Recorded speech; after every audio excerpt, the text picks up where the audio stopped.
அன்பு கர்த்தருடைய பிள்ளைகள் யாவருக்கும் ஆண்டவராக இயேசு கிறிஸ்துவின் நாமத்திலே என்னுடைய வாழ்த்துதலை உங்களுக்கு நான் தெரிவித்துக் கொள்கிறேன்.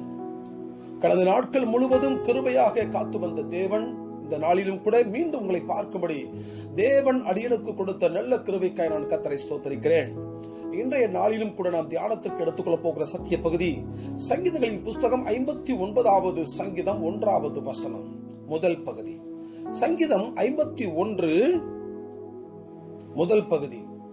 இதிலேயும் நாம் பார்க்கிறோம், சவுல் தாவீதை கொல்லும்படி அவன் எத்தனைப்படுகையில் தன் ஜீவனை காப்பாற்றிக் கொள்ளும்படி மீண்டுமாக தாவீது கண்ணீரோடு பாடின ஒரு பாடலாய் இருக்கிறது. கர்த்தருடைய பரிசுத்த நாமம் மகிமைப்படுவதாக. அவன் என்ன சொல்கிறான்?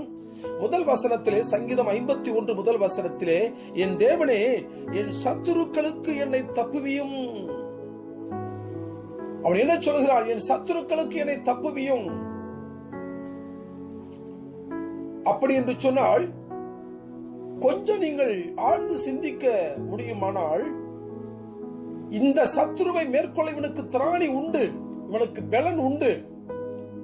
அவனிடத்திலே பணபலம் உண்டு, படைபலம் உண்டு, சகலமும் உண்டு, ஆஸ்தி உண்டு, அந்தஸ்து உண்டு, கரந்தட்டினால் கை கட்டி நிற்க 1000 பேர் உண்டு.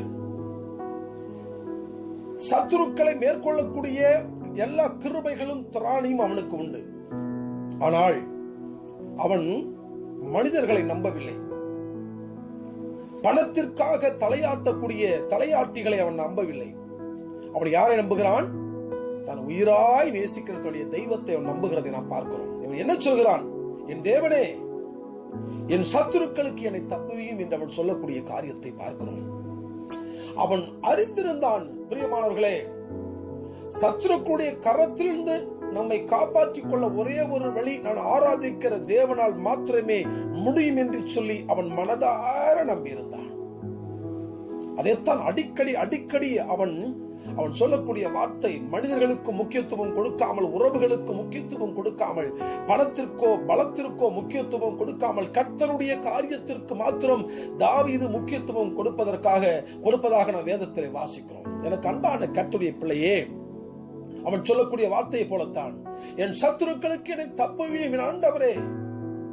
நிகழ்ச்சியை பார்த்துக் கொண்டு அன்பு கர்த்தருடைய பிள்ளையே, என்ன காரியம் நம்மை சூழ்ந்திருக்கிறது?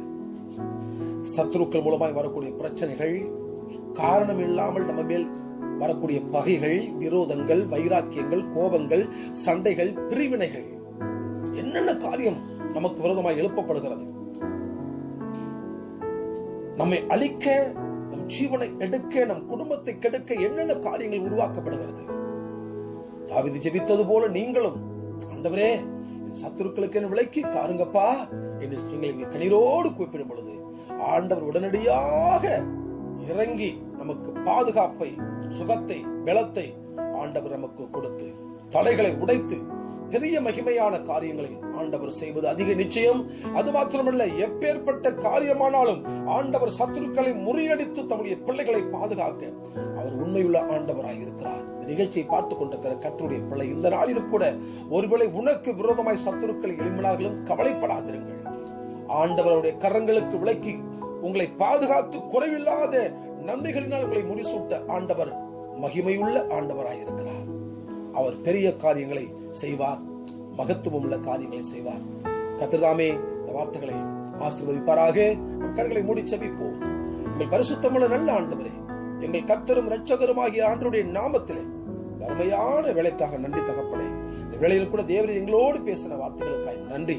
இந்த நிகழ்ச்சியை பார்த்துக் கொண்டிருக்கிற ஒவ்வொரு பிள்ளைகளை பாதுகாத்து நடத்தும், பெரிய காரியங்களை செய்யும். இயேசுவின் நாமத்தில் ஜெபிக்கிறேன், ஜீவனுள்ள நல்ல பிதாவே, ஆமென். அன்பாளர்களே, நல்ல ஒரு வார்த்தை கேட்டோம். நாளை காலை மீண்டும் நல்ல ஒரு வார்த்தையோடு உங்களை சந்திக்கிறேன். கர்த்தர் தாமே உங்களை ஆசீர்வதிப்பாராக. God bless you.